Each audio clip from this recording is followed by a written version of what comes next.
BNP যদি জুলাই গণঅভ্যুত্থানে গুরুত্বপূর্ণ ভূমিকা না রাখত, সেক্ষেত্রে এই বাংলাদেশে গণঅভ্যুত্থান সফল হতো কিনা সেটি নিয়ে সন্দেহ এবং সংশয় আছে।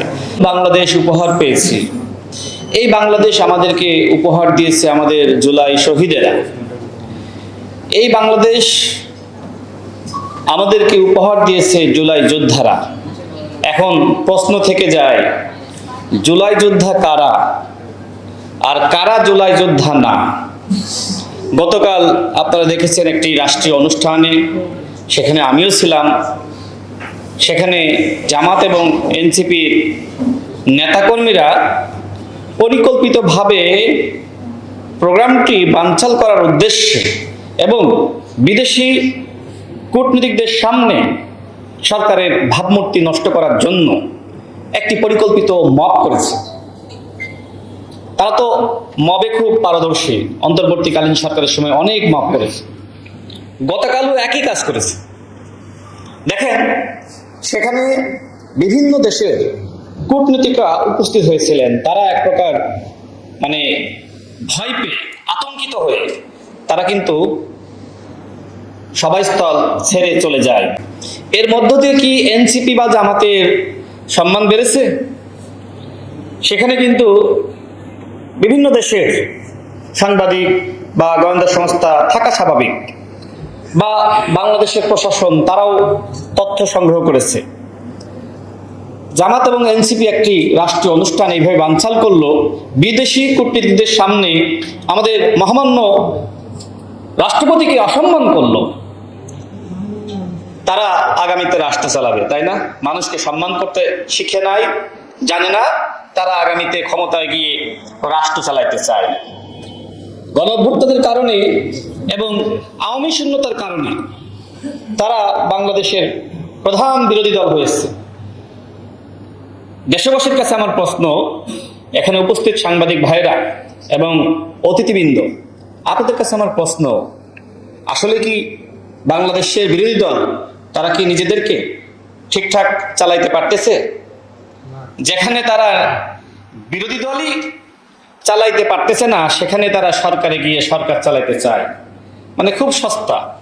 যেমনি ভাবে প্রতিদিন হুমকি দেয় যে 1 মিনিটে ফেলিয়ে দিতে পারি, কেউ বা বলে জামাতের আমির শফিকুর রহমানের নেতৃত্বে ছোট ছেলে নাহিদ ইসলাম, মাওলানা মামুনুল হক, তারা নাকি এক হয়ে রাজপথে নামলে 7 দিনের মধ্যে বিএনপি সরকারের পতন হবে। 7 দিন কি এখনো শেষ হয়নি? শেষ হয় নাই? শেষ তো হয়ে গেছে। তো যাই হোক, শেখ হাসিনার সময়ে আমরা সবাই একসাথে আন্দোলন সংগ্রাম করেছি, তখন আমরা বজ্রকণ্ঠে কথা বলেছি। এখন যারা এত বড় বজ্রকণ্ঠে কথা বলছে, তাদের বক্তব্য ওই সময় পাওয়া গেছে? কর্নেল অলি আহমেদ যে সময়, আমি এই সময় গণ অধিকার পরিষদের সাধারণ সম্পাদক, পল্টনে যে সময় মিছিল হতো, কর্নেল অলি আহমেদের দল এলডিপি তাদের কিছু নেতাকর্মী মিছিল করত, কিন্তু একদিনের জন্য কর্নেল অলি আহমেদকে রাজপথে পাওয়া যায়নি। একদিনও আমি দেখি নাই। এখানে উপস্থিত সবাই তো আমরা একসাথে মিছিল করেছি। ওই সময় বলা হতো যে তিনি অসুস্থ, অর্থাৎ শেখ হাসিনার সময় কর্নেল অলি আহমেদ অসুস্থতার ভান করে মিছিল মিটিং এর প্রোগ্রামে আসতো না। আর এখন তিনি সুস্থ হয়ে গেছেন।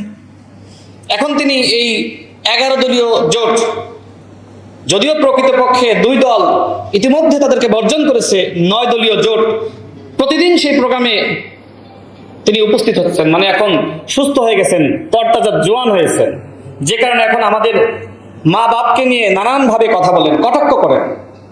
অথচ আমাদের মায়েরা, আমাদের বাবারা, আমাদের পরিবার 2018 সালে কোটা সংস্কার আন্দোলনের সময়, যে সময় আমরা জেলে গিয়েছিলাম, তারা রাজপথে নেমেছিল। 2018 সালের কোটা সংস্কার আন্দোলন বাংলাদেশে সফল না হলে 24 সালের গণঅভ্যুত্থান হয়। আপনি ইতিহাস বিকৃত করা হচ্ছে, এই জন্য খুব চিল্লাপাল্লা করলেন গতকাল। যে সময় ঘোষণাপত্র তৈরি করা হয়, আমরা বলেছিলাম 2018 সালের কোটা সংস্কার আন্দোলনের প্রেক্ষাপটে 24 সালে আবারও কোটা ফিরে আসে এবং বাংলাদেশে গণঅভ্যুত্থান সংগঠিত হয়, যে সময় শেখ হাসিনা গুলি চালিয়ে মানুষ হত্যা করে। শুধুমাত্র কোটা সংস্কার আন্দোলনের এই শব্দটা আমরা যুক্ত করতে বলেছিলাম, কিন্তু এনসিপি সরকার, অন্তর্বর্তীকালীন সরকার সেটা যুক্ত করে নাই। ওই ঘোষণাপত্র এখন পাবলিক খায়, মাখে, কেউ পড়ে। দেখেন, ইতিহাস এইভাবে বিকৃত করলে সেই ইতিহাস কিন্তু মানুষ গুনায় ধরে না। আপনারা কি অন্তর্বর্তীকালীন সরকারের সময় বিএনপির যে ভূমিকা, সেই ভূমিকা স্বীকার করেছেন? গণ অধিকার পরিষদের যে ভূমিকা, সেটি স্বীকার করেছেন? যুগপৎ আন্দোলনে যারা ছিল, গণতন্ত্র মঞ্চ সহ, তাদের ভূমিকা স্বীকার করেছেন? করেন নাই তো। সুতরাং এইটা হলো এক ধরনের ন্যাচারাল পানিশমেন্ট, যে আপনাদের ইতিহাস মানুষ স্বীকার করবে না, জোর করে স্বীকার করাতে পারবেন না। এটা প্রাকৃতিক শাস্তি। কি করবেন? কারণ আপনারা অন্যদের অবদান স্বীকার করেন নাই। এই যে আমাদের সৈয়দ এহসানুল হুদা ভাই গণঅভ্যুত্থানের সময় তিনি জেলে গিয়েছিলেন, সরকার যদি তাকে থ্রেট না মনে করত, তাকে কি গ্রেপ্তার করত? অথচ আমি দেখেছি ঐক্যমত্য কমিশনে তাকে এনসিপির কতিপয় নেতা, যাদেরকে গণঅভ্যুত্থানের সময় আমরা দেখি নাই, তারা তাকে বিএনপির দালাল বলে নানানভাবে কটাক্ষ করেছে। তার মানে যারা প্রকৃতপক্ষে নিপীড়নের শিকার হয়েছে, তাদেরকে আপনি বিএনপির দালাল বানিয়ে দিয়েছে। এনসিপিতে যারা আছে তারা সবাই বিপ্লবী। হ্যাঁ, নাহিদ ইসলাম, আক্তার হোসেন থেকে শুরু করে তাদের কিছু নেতৃবৃন্দ গণঅভ্যুত্থানে অনেক বড় ভূমিকা রেখেছে। নাহিদ ইসলাম এক দফার ঘোষক, এটি নিয়ে কোনো আপত্তি নাই। আপত্তি আছে? এবং এটি বিএনপি স্বীকার করে, এটি গণ অধিকার পরিষদ স্বীকার করে, বাংলাদেশের সমস্ত রাজনৈতিক শক্তি স্বীকার করে। কিন্তু আমার প্রশ্ন হলো যে বিএনপির যে ভূমিকা, সেটিকে আপনি খাটো করতে পারেন? গণ অধিকার পরিষদের যে ভূমিকা, সেটিকে আপনি তুচ্ছ করতে পারেন? নুরুল হক নূর 2 আগস্ট সে কি বলে নাই যে শেখ হাসিনা 90% পতন হয়ে গেছে, 10% ধাক্কা দাও? তার এই বক্তব্য কি সারা দেশের মানুষকে সাহস জুগিয়েছে না? অথচ অন্তর্বর্তীকালীন সরকারের সময় সব থেকে বেশি অবহেলার শিকার হয়েছে নুরুল হক নূর, সব থেকে বেশি বঞ্চনার শিকার হয়েছে। তাদের একটা চিন্তা ছিল যে নুরুল হক নূর একজন তরুণ নেতা, আমরাও তরুণ নেতা, সুতরাং যদি তার অবদান স্বীকার করি সেক্ষেত্রে আমরা ছোট হয়ে যাই। কিন্তু বাস্তবতা হলো, আপনি যখন কারোর অবদান স্বীকার করবেন, আপনি মহৎ হবেন, বড় হবেন। কিন্তু আপনি যদি কারোর অবদান অস্বীকার করেন, প্রকৃতপক্ষে মানুষ আপনার অবদান মনে রাখবে না। সেটাই হয়েছে। এখন এনসিপি বা নাহিদ ইসলামদের অবদান মানুষ আর শুনতে চায় না, স্মরণ করতেও চায় না। এবং সামনে আপনাদের কি অবস্থা হয় দেখেন। জামাত ইসলামকে নিয়ে কি বলেন নাই বলেন? বলছেন যে জামাত ইসলাম স্বাধীনতা বিরোধী, সার্বভৌমত্ব বিরোধী, মানচিত্র বিরোধী, জামাত ইসলাম একটি ভারতের তৈরি দল, জামাত ইসলাম সংস্কার চায় না, জামাত ইসলাম প্রতারণা করছে, জামাত ইসলাম কি ইসলামিক দল? এনসিপির শীর্ষ নেতারা নাহিদ ইসলাম থেকে শুরু করে হাসনাত আব্দুল্লাহরা এই কথা বলে নাই? এখন নাহিদ ইসলাম আরেকটি কথা বলেছিল, এদেশের মানুষ জামাতের নেতৃত্বকে গ্রহণ করবে না। সত্যি তো তা হয়েছে, কিন্তু আমার লজ্জা লাগছে আজকে নাহিদ ইসলাম জামাতের আমিরের নেতৃত্ব মেনে, ডাক্তার শফিকুর রহমানের নেতৃত্ব মেনে আজকে সচিবালয় ঘেরাও করতে গিয়েছে। যে জাতি নাহিদ ইসলামের নেতৃত্বকে গ্রহণ করলো, আর সেই নাহিদ ইসলাম জামাতের নেতৃত্বকে গ্রহণ করলো, লজ্জা, ধিক্কার জানাই। এটি কি হওয়ার কথা ছিল বন্ধুগণ? দেশবাসীর কাছে আমার প্রশ্ন, কোন পরিপক্ক রাজনৈতিক দল কি সচিবালয় ঘেরাও করতে পারে? আপনারা দেখেছেন কখনো বিএনপি বা বড় কোনো দল অতীতে সচিবালয় ঘেরাও করেছে? আজকে দেখেন কিছু মানুষজন নিয়ে আজকে জামাতের আমির ডাক্তার শফিকুর রহমান পরিকল্পিতভাবে সচিবালয়ে মাপ সৃষ্টি করেছে। এই যে জামাত এবং এনসিপির হঠকারী রাজনীতি, তারা এই রাষ্ট্রকে অচল করতে চায়, শেখ হাসিনাকে সুযোগ সৃষ্টি করে দিচ্ছে এই জামাত এবং এনসিপি। শেখ হাসিনা ডিসেম্বরে নাকি বাংলাদেশে ফিরবে। ভারতে গতকাল সে ভারতের সরকারের সহযোগিতায় সাংবাদিক সম্মেলন করেছে। যদিও কবে বাংলাদেশে ফিরবে একটি তারিখ দেওয়ার কথা ছিল, কিন্তু সেই তারিখ সে বলে নাই। সাংবাদিকদের উত্তরে বলেছে সে নাকি ডিসেম্বরেই ফিরবে। আমরা অপেক্ষায় আছি, আসেন, দেশে ফেরেন। হয়তো মনে করছেন যে গণঅভ্যুত্থানের শক্তির মধ্যে বিভেদ রয়েছে, বাংলাদেশে ফিরে আপনি জামাত এবং এনসিপির সাথে আন্দোলন করবেন, কিন্তু বাংলাদেশপন্থী জনগণ এটি মেনে নিবে না। জামাত ইসলাম যদি মনে করে আওয়ামী লীগকে সাধারণ ক্ষমা ঘোষণা করে তাদেরকে সাথে নিয়ে আন্দোলন করবে, বাংলাদেশের জনগণ সেই আন্দোলন প্রতিহত করতে প্রস্তুত আছে ইনশাআল্লাহ। সংগ্রামী সাথী ও বন্ধুগণ, আজকে আবার নাহিদ ইসলাম বলেছেন যে 24-এ বর্ষা বিপ্লব হয়েছে। প্রয়োজনে 26-এ বর্ষা বিপ্লব হবে। দেখেন 24-এ গণঅভ্যুত্থান হয়েছে। সুতরাং আপনারা কোনটা গণঅভ্যুত্থান আর কোনটা বিপ্লব, সেই পার্থক্য একটু বোঝার চেষ্টা করেন। বিপ্লব হওয়ার সুযোগ ছিল, কিন্তু আপনারা কি করেছেন? আপনারা তড়িঘড়ি করে ক্ষমতা দখল করার জন্য আপনারা শপথ নিয়েছিলেন সাবেক রাষ্ট্রপতির হাতে। যে রাষ্ট্রপতিকে আপনারা মানেন না তার হাতে শপথ নিলেন, যে সংবিধানকে আপনারা মানেন না সেই সংবিধান মেনে শপথ নিলেন, আর সেই দায় দেন নুরুল হক নূরের, সেই দায় দেন এহসানুল হুদার। যখন নুরুল হক নূর বলে যে আপনারা তো সংবিধান মেনে শপথ নিয়ে, রাষ্ট্রপতির হাতে শপথ নিয়ে এই রাষ্ট্রপতি এবং সংবিধানকে আপনারা নতুন ভাবে জন্ম দিয়েছেন, এইটাই হলো অপরাধ। যে তারা যে ভুল করেছে সেই ভুল নিয়ে কথা বলা যাবে না, সমালোচনা করা যাবে না।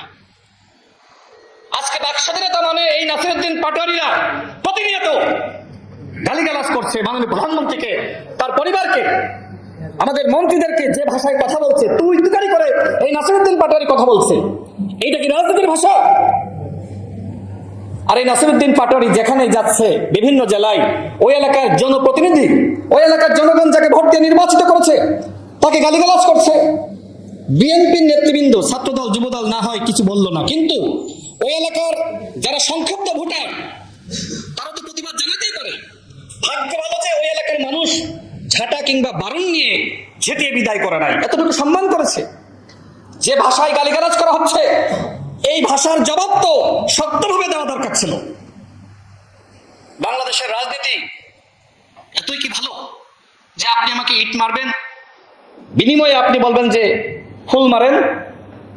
এই যে আজকে সচিবালয় ঘেরাও করলো, এর মধ্য দিয়ে এই রাষ্ট্রকে প্রকৃতপক্ষে অচল করার একটি দুরভিসন্ধি জামাত এবং এনসিপির চিন্তার মধ্যে রয়েছে বলে আমি মনে করি। সচিবালয় তো গণঅভ্যুত্থানের সময়ও ঘেরাও করে নাই, তাহলে এখন তো আপনারা ভালো রয়েছেন, ভালো খাচ্ছেন, ভালো পড়ছেন, ভালো চলতেছেন। আপনাদের মগবাজারে বছরের পর বছর ধরে তালা ঝুলেছিল, সেটাও এখন নাই। প্রতিনিয়ত সভা সমাবেশ করতেছেন, জেলায় জেলায় যাচ্ছেন, পুলিশ নিরাপত্তা দিচ্ছে, প্রটোকল দিচ্ছে। মানে পুলিশি নিরাপত্তায়, পুলিশি প্রটোকলে গণঅভ্যুত্থান ঘটাইতে চান। গণঅভ্যুত্থানে তো 500 জিনিস, এত সস্তা জিনিস। আমি জামাতের আমিরকে একটা বিষয়ে ধন্যবাদ দিয়ে আমার বক্তব্য শেষ করব। মানে মাঝে মধ্যে তো প্রশংসাও করা লাগে, তাই না? না হলে তো পরিকল্পিতভাবে আমার উপরে মত সৃষ্টি করতে পারে। মানে মাঝে মধ্যে ব্যালেন্স করতে হবে, তাদের প্রশংসা করতে হবে, না হলে তো তারা যে কোনো জায়গায় মব সৃষ্টি করতে পারে। তবে তাদের মবের ভয় আমি পাই না। আজকে দেখলাম যে জামাতের আমির ডাক্তার শফিকুর রহমান, জামাতের একজন এমপি শফিকুল ইসলাম মাসুদ, তার কান বরাবর একটা থাপ্পড় মেরেছে। আমি জানি না এ নিয়ে জামাত ইসলাম আবার আরেকটি পক্ষ মিছিল করে কিনা, তবে ফেসবুকে লেখালেখি চলতেছে এমপি মাসুদের গালে থাপ্পড় কেন তারেক রহমান জবাব চায়। মানে সব কিছুর জন্য যেহেতু বাংলাদেশের মাননীয় প্রধানমন্ত্রী জনাব তারেক রহমান দায়ী, সুতরাং এই যে ডাক্তার শফিকুর রহমান এমপি মাসুদের গালে কষে একটা থাপ্পড় মারলো, এর জন্য একটা বিক্ষোভ মিছিল করেন। মানে সব কিছুর জন্য বিএনপি দায়ী। রাষ্ট্রের এই যে অচল অবস্থা শেখ হাসিনা সৃষ্টি করে গিয়েছিল, এই যে গ্যাসের সংকট, আমাদের মাননীয় প্রধানমন্ত্রী কি বলেছেন যে আমরা দায় এড়াতে চাই না। একটি টার্মিনাল ক্ষতিগ্রস্ত হয়েছে, এই কারণে এই সংকট। তো এই সংকটের জন্য আপনি বিএনপিকে দায়ী করবেন আর বলবেন যে আরেকটি বর্ষা বিপ্লব ঘটিয়ে দিব। জামাত এবং এনসিপির নেতৃত্বে এই বাংলাদেশে দ্বিতীয় কোনো গণঅভ্যুত্থান হবে না। গণঅভ্যুত্থান তো সস্তা জিনিস না, যেখানে নাহিদ ইসলাম নিজেই বিশ্বাস করে না যে জামাতের নেতৃত্বে বাংলাদেশে কোনো আন্দোলন হবে, জামাতের নেতৃত্বকে দেশের মানুষ গ্রহণ করবে, সেখানে এই প্রতারণার জোট, 9 দলীয় জোট, আগে তো 11 দল ছিল, তার মানে কি 2 দল চলে যাওয়া মানে কি বিরোধী দলের প্রতিনিয়ত পতন হচ্ছে, সামনে আরো পতন হবে। এই যে আসিফ মাহমুদ ঢাকা দক্ষিণে নির্বাচন করতে চায়, এবং আমরা দেখেছি যে জামাত ইসলাম সাদিক কায়েমকে ঘোষণা করেছে। দেখেন এটিকে কেন্দ্র করে আগামীতে জামাত এবং এনসিপির ভাঙন হয় কিনা, নিজেদের ভাঙন সামলান, এরপরে না হয় সরকারি দলের পতন ঘটিয়েন। তবে আপাতত আপনাদের পতন শুরু হয়েছে, এই পতন সামলান, ভবিষ্যতে ক্ষমতায় গিয়ে রাষ্ট্র পরিচালনা করার স্বপ্ন দেখেন। আমি মনে করি আগামী 10টা বছর এই রাষ্ট্র, সংবিধান, আইন, রাষ্ট্র ব্যবস্থা আপনাদের শেখা দরকার। আপনাদের যোগ্যতা ইতিমধ্যে জাতীয় সংসদে প্রমাণিত যে আপনারা যদি এদেশের জনগণ আপনাদেরকে ভোট দিয়ে ক্ষমতায় বসাতো, আগামী এক সপ্তাহ জামাত এবং এনসিপি রাষ্ট্র পরিচালনা করতে পারতো না। আমি আর কথা বাড়াচ্ছি না। আবারও আমি ধন্যবাদ জানাই যাদের কারণে এই নতুন বাংলাদেশ, বিশেষ করে সংগ্রামী নেতা নুরুল হক নূর, আমার সহযোদ্ধা, তার সাথে 2018 সালের কোটা সংস্কার আন্দোলন, এবং এখানে যারা আছে ফারুক হাসান, আবু হানিফ, আমি তাদের সবার প্রতি কৃতজ্ঞ।